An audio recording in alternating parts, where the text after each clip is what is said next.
Alrighty then. Thank you for tuning in. I'm Matthew Baker of Beautiful New York Tours.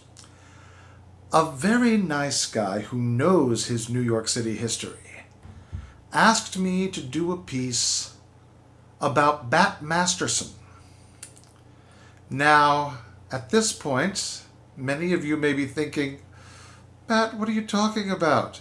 Bat Masterson was a frontier marshal in the Wild West, not a New Yorker.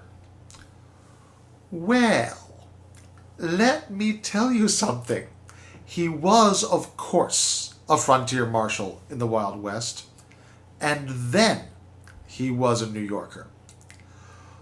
Bartholomew William Barclay Masterson was born in Canada in the middle of the 19th century, and of course, as is well known, spent much of his childhood, youth, and young adulthood in the Wild West, most notably as a lawman in Dodge City. But that's not his whole story, not by a long shot.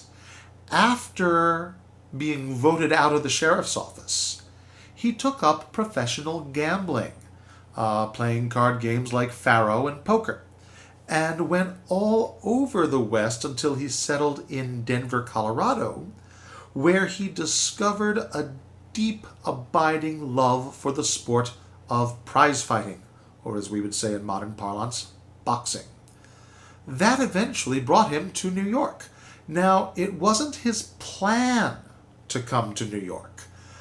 In his late 40s, he and a business partner took a train to New York, and they were planning to take a ship to the UK. King Edward VII had just been crowned, and there were a lot of big sporting celebrations, and Masterson expected to make a lot of money promoting fights in the UK.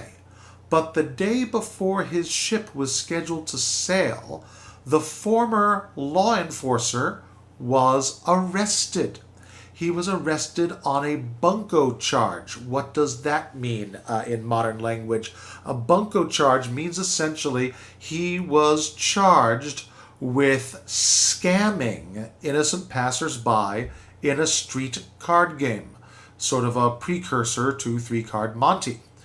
Well, he was acquitted of the charge, though he was fined $10 for carrying a concealed revolver, something he had gotten into the habit of doing back in his Wild West days, and he then proceeded to sue the plaintiffs for defamation of character. This was a man who took his reputation very seriously. Well, Masterson decided he liked New York, even though he wound up here longer than he intended to be, and for a completely accidental reason. It was about as unlike the little cow towns of the West as he could imagine. He loved the Times Square area. This is when it was still called Longacre Square.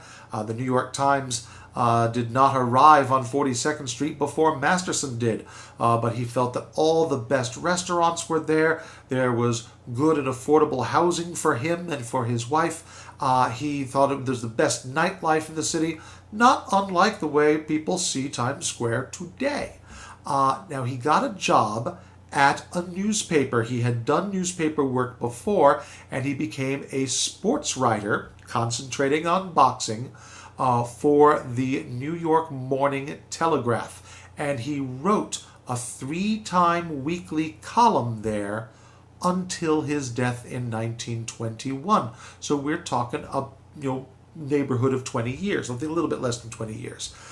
So he continued to be involved in boxing as a promoter, as a referee, and as a timekeeper. He served as timekeeper for the legendary fight between Jack Johnson and Jess Willard, the infamous Great White Hope Crusade.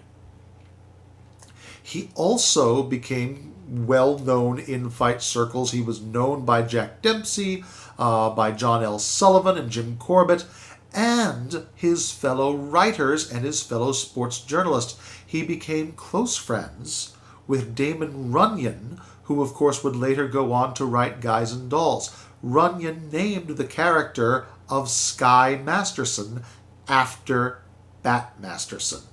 The silent movie actor William S. Hart dearly loved Bat Masterson and said to Masterson's former Morning Telegraph colleague, Luella Parsons, that Masterson really was the hero that I play in the movies.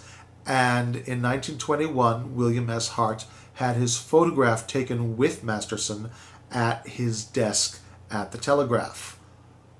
Barely over 2 weeks later, Masterson died of a heart attack at the same desk. It was an Old West phrase, but it happened in a very different way from the way it's usually said. He died with his boots on. And today, Bat Masterson is buried at Woodlawn Cemetery in the Bronx, where people who enjoy Old West history and New York sports can go and make their pilgrimage.